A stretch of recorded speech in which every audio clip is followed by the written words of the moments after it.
Hi Josh, we're back with some more Minecraft today. First order of business, I'm very excited to report the artifacting in the grass and dirt is a thing of the past. It'll still be evident anytime I'm around here-ish or around a lot of other grass or dirt in at least this video and the next, most likely, just based on what I already have recorded. But after that, after the clips that I already have recorded, no more. It's solved. I had to do a bunch of research into my video capture software, and I figured out that I was recording at a drastically lower bit rate than my computer is capable of. But I've solved it. So in the future, this kind of thing will look so much better. No more tearing and pixelation and artifacting in giant fields of grass, which is really, really great considering that there's bound to be a whole lot of grass in our future. This is Minecraft, and it's just, well, we're surrounded by it. Anyway, to the order of the day, we are going to finish up all of the projects that we need to accomplish before we can go to the end. So we're going to jump right into those. I think we're finally done. I finally got the Protection 4 guy. I wish that I could tell you I had not just spent the past 2 hours and about 5 iron axes just placing and breaking one of these over and over and over again. That scared the fucking shit out of me. That scared the absolute dog shit out of me. I've been hearing zombie noises for quite a while. I just went upstairs to grab some fucking pork chop for this guy. And there were skeletons and spiders all over the place. I did not need these assholes to start flipping books in unison. Jesus. We've got a couple of farmers. They handle carrots, potatoes, wheat, pumpkins, and melons. And he sells golden carrots. And I'm pretty sure once this guy levels up, he will too. So that handles a lot of our emerald collection and a lot of our food gathering capabilities. We've got Feather Falling 4. This guy took a minute, but it's a good price. We've got Unbreaking 3. You'll notice that he has jacked his prices up, and that's because I accidentally hit him. Oops. But he's the only guy that I accidentally hit, and I'm kind of proud of that. We've got an Unbreaking 3. I didn't just... Oops. Okay, well, yeah, that's because I got a better trade there, and I had already locked this guy in. Anyway, we don't need that guy.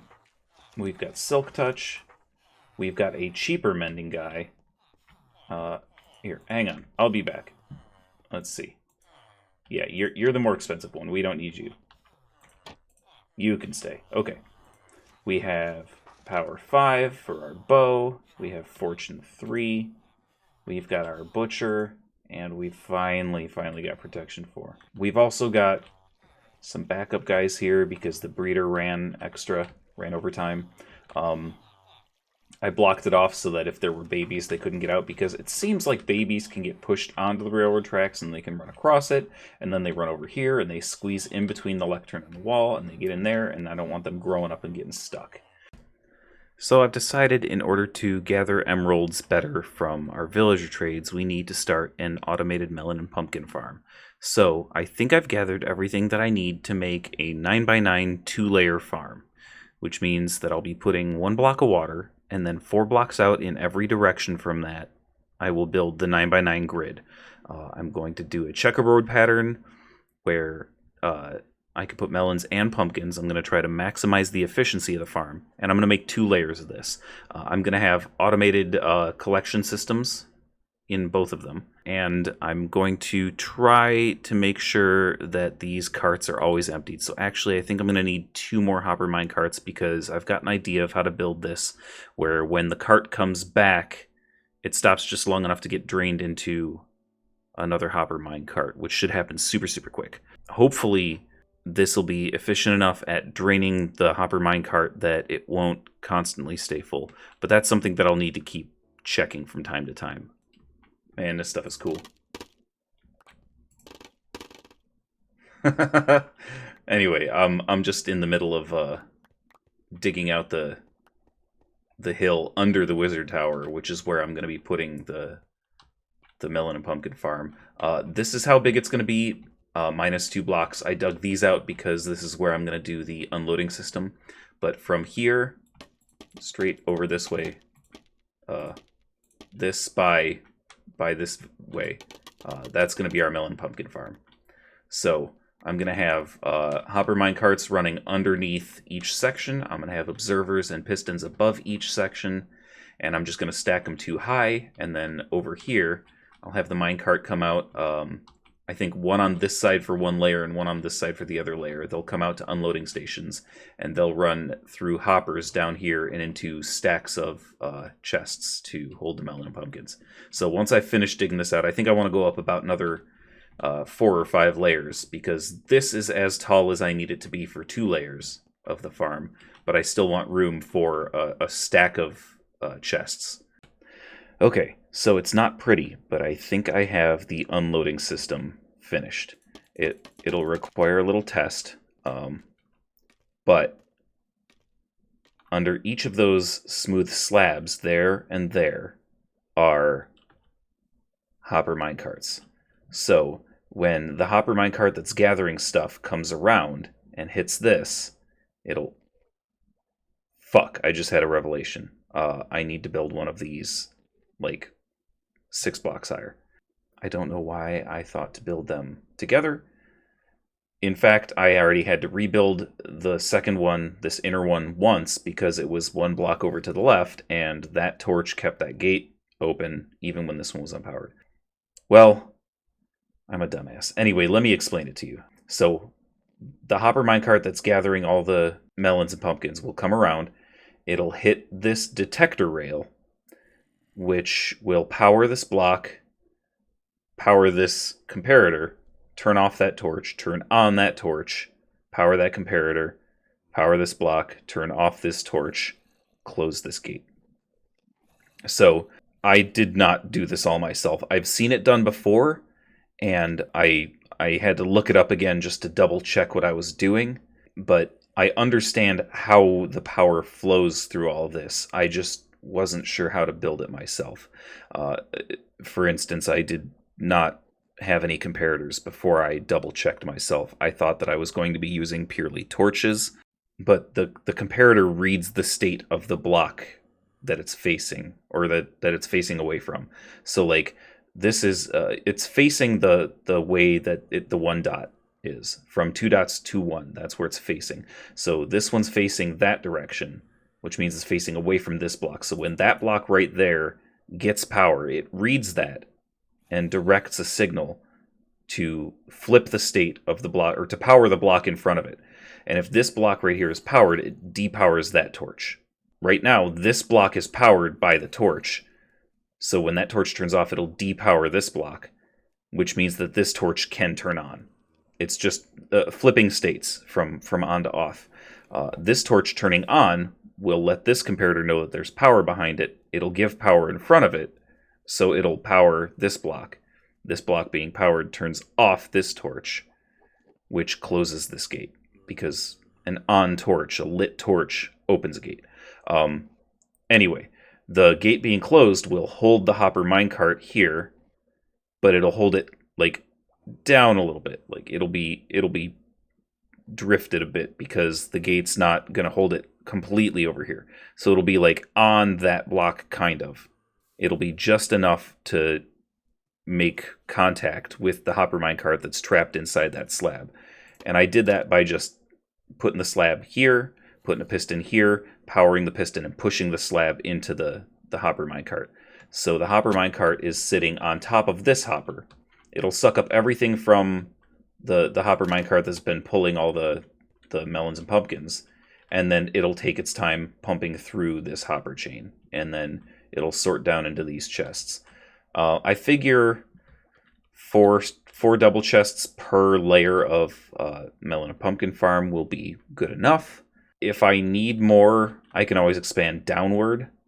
I think downward's really the only way I can go, because once the once the 2 layers of farm are built, I can't exactly go up anymore. And I don't want to go too much higher with these initial 2 layers, because if we do need a lot more for trading in the future, I can always dig up farther and build another layer, at least one more layer before I get to the tower.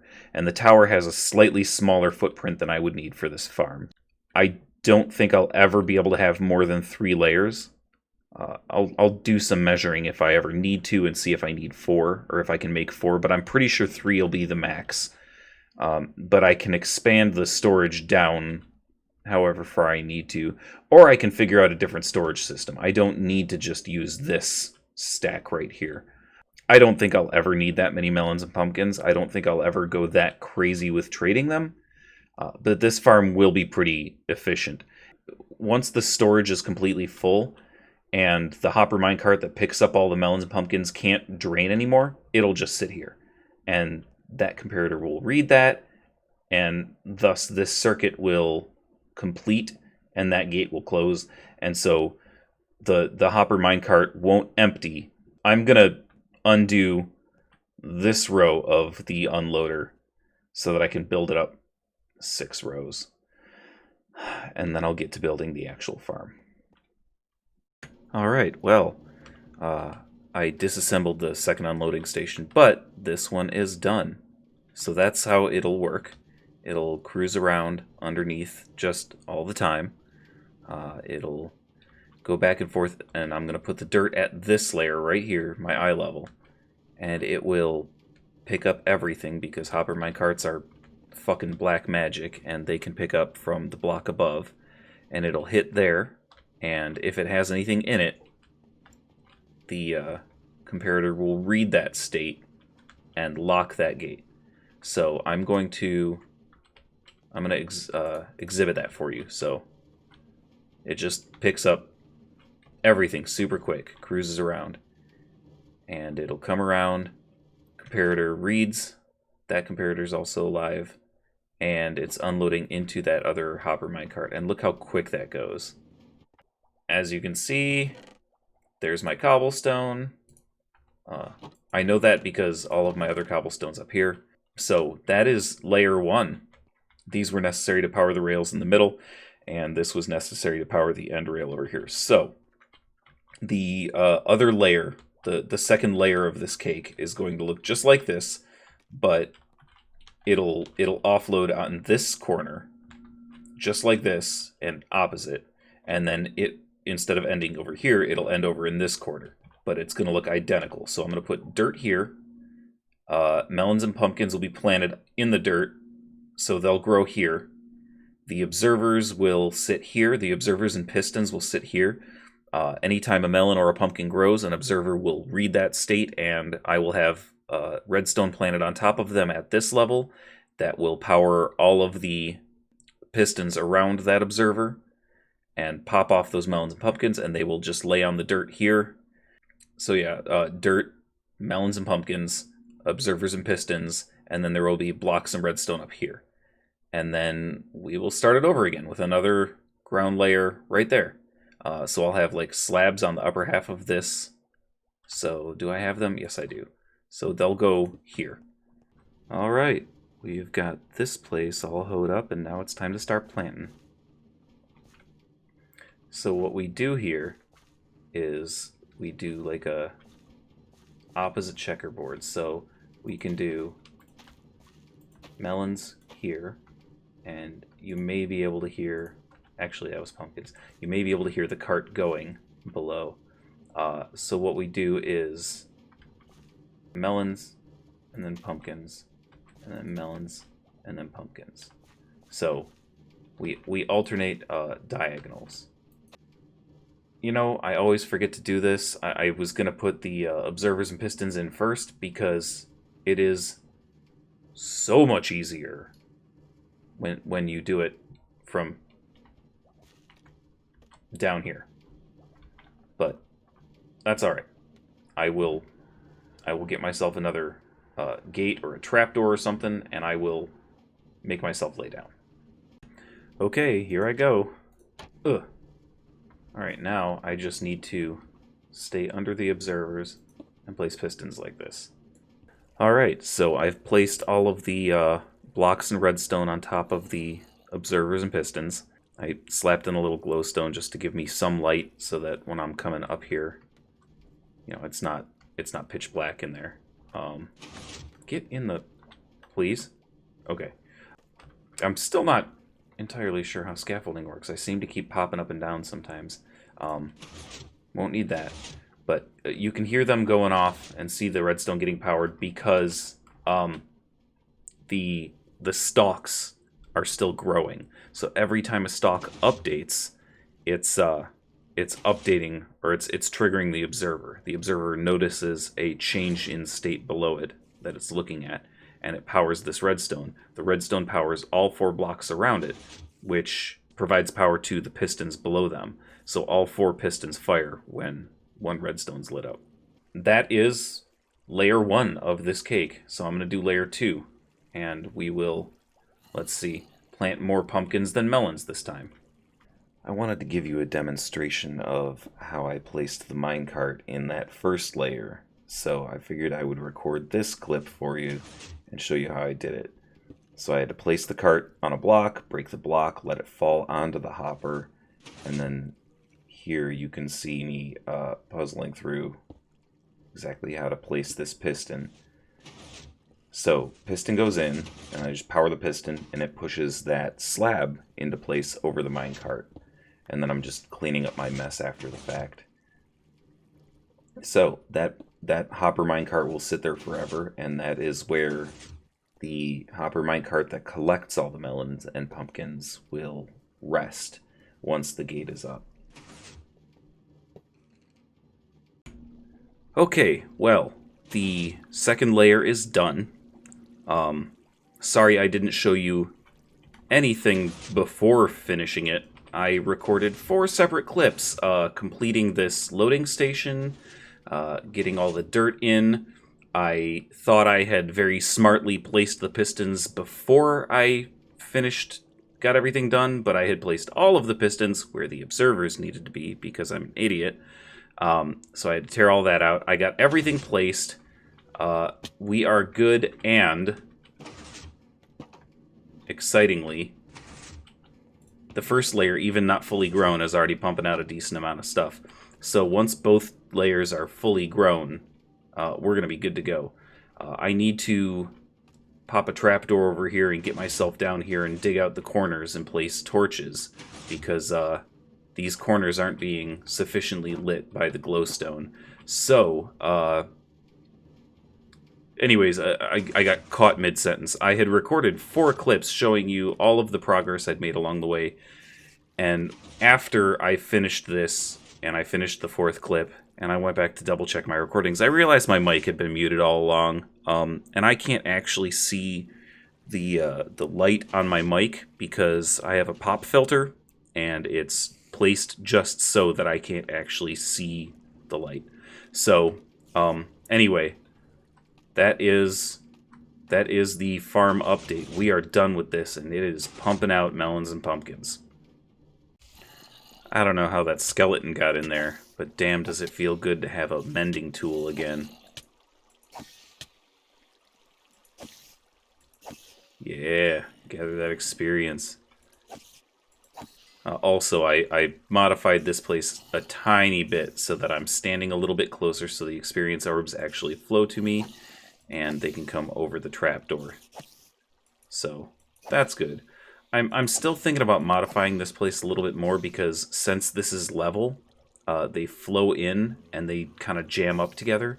Whereas if I were to drop that floor 2 or 3 blocks down further and have them flow in and then take a bubble elevator up to this level and stop them with like a half slab, like an upper half slab, I believe they would flow upward and they would all just stack until they hit stack limit. So I might still refine this a little further. Like for now, they seem to be bunching up pretty well here. But if I were to have them come in on a bubble elevator, it would probably be a whole lot more effective at stacking them. And then like they wouldn't get knocked backward when I swing at them like this. They'd all just be stuck in a corner together. So I'll let you know if I do make any further improvements to this place. I'll also let you know if I figure out how the fuck those mobs got in there. I'm pretty sure the place is closed off, so I don't know how they spawned in.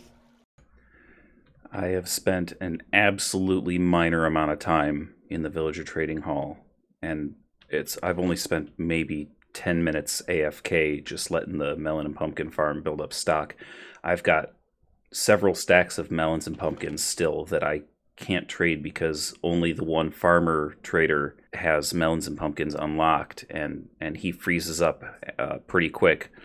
And I think it's maybe been 4 days worth of trading, and we're doing pretty good on emeralds. So I may not need more villagers to trade farm goods. It's a pretty good feeling. We're on our way, buddy. Alright, buddy, I've got a pretty cool update here. So I've been spending a decent amount of time between the trading hall and this spider XP farm. I have managed to get Mending Unbreaking Protection 4 on some pants. I managed to get Mending Unbreaking Feather Falling on my boots. I have the books to do the helmet and chest plate, at least Mending and Unbreaking. But the Protection 4 book, I think, is 39 emeralds right now, so I need to do significantly more trading. But I also managed to get Mending, Unbreaking, and Sweeping Edge on a diamond sword. I think the next thing I'm going to do for the sword is put looting on it, because we've got a relatively inexpensive looting 3 trade over in the trading hall. But the reason I decided to give you an update right now is because we got a cave spider head, and I'm kind of excited about that. As soon as I opened the chest, I was like, oh, need to do a quick update. So I just wanted to let you know that we are making really solid progress.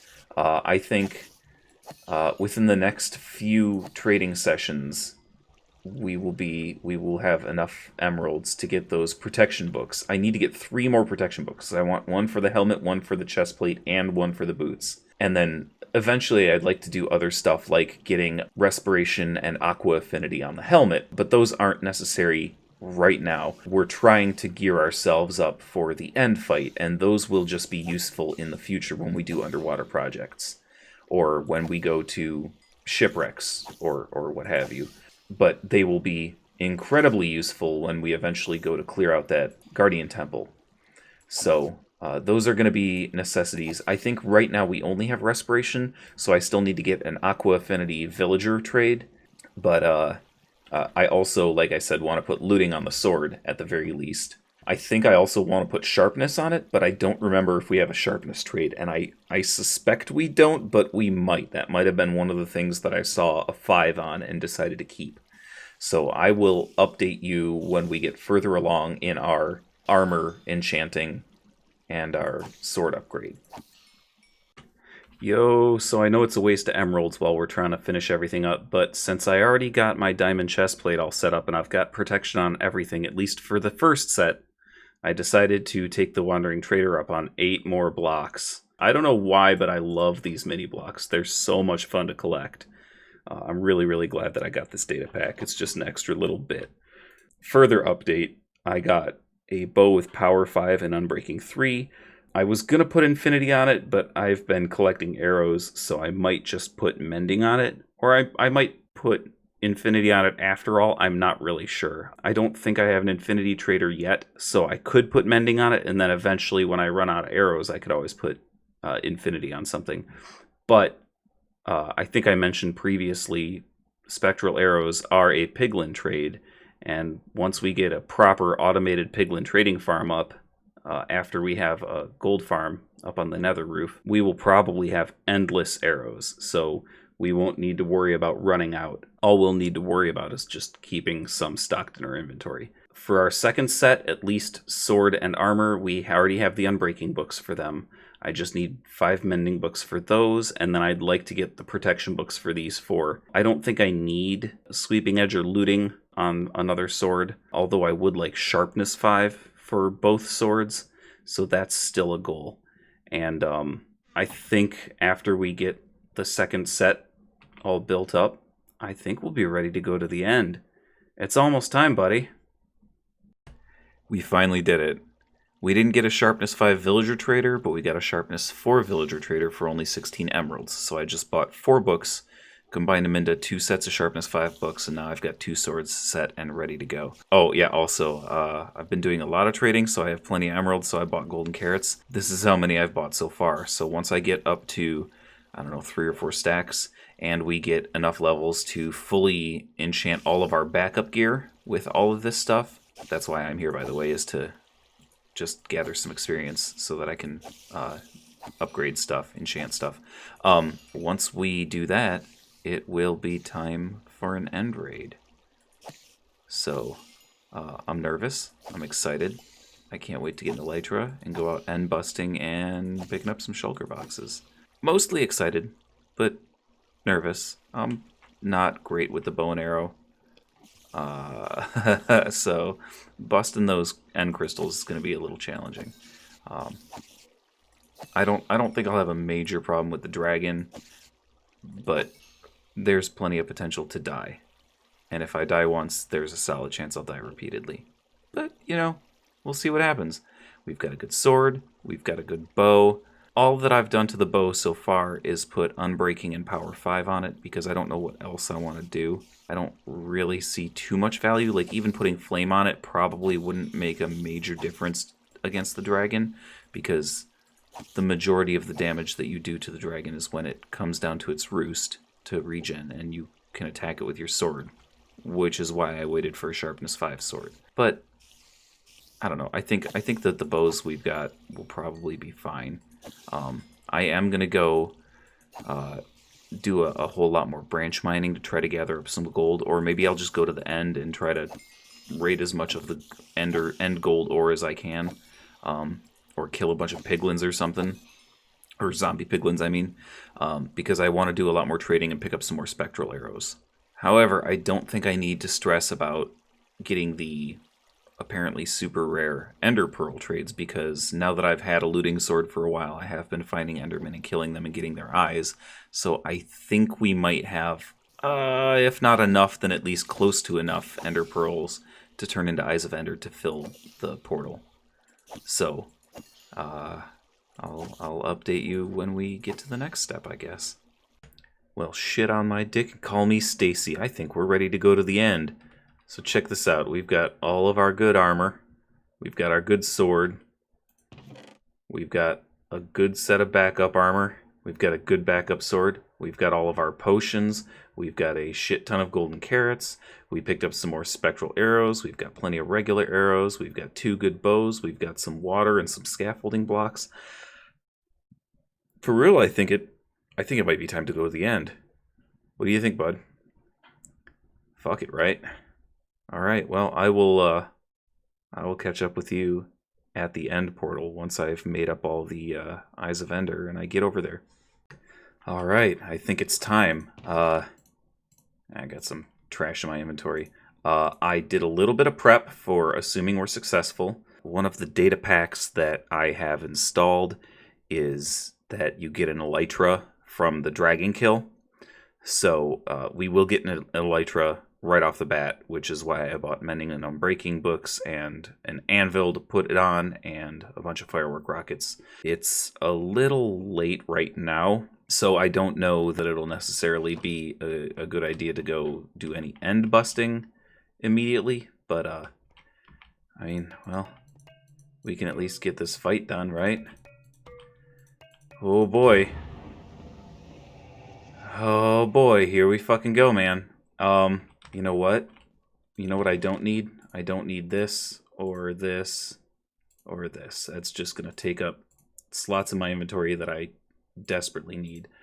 I'm going to try to set this up so that I also, you know what, I also don't need these. I'm going to try to make sure that I have all my potions, my food, everything. Oh, man, I'm nervous. I hope I don't start out on a platform out in the void. I hope that I start, like, in the island. But I'll make do with what I can, I guess. I think I have enough scaffolding blocks. I think I have enough arrows. Yeah, I think I have enough arrows. But everything else is ready in case I die. I can just grab everything, prep myself just like this, and go. Jump cut. I know that was kind of abrupt. It looked like I was just about to jump into that end portal, but that's going to have to wait until the next episode. This episode's getting kind of long, and it's getting kind of late. So, at the beginning of next episode, we will do the dragon fight. I hope that you're excited for it, buddy, because I know I am. I can't wait to do it, and I can't wait to see you in the next episode. But until then, I will talk to you soon, brother. I miss you.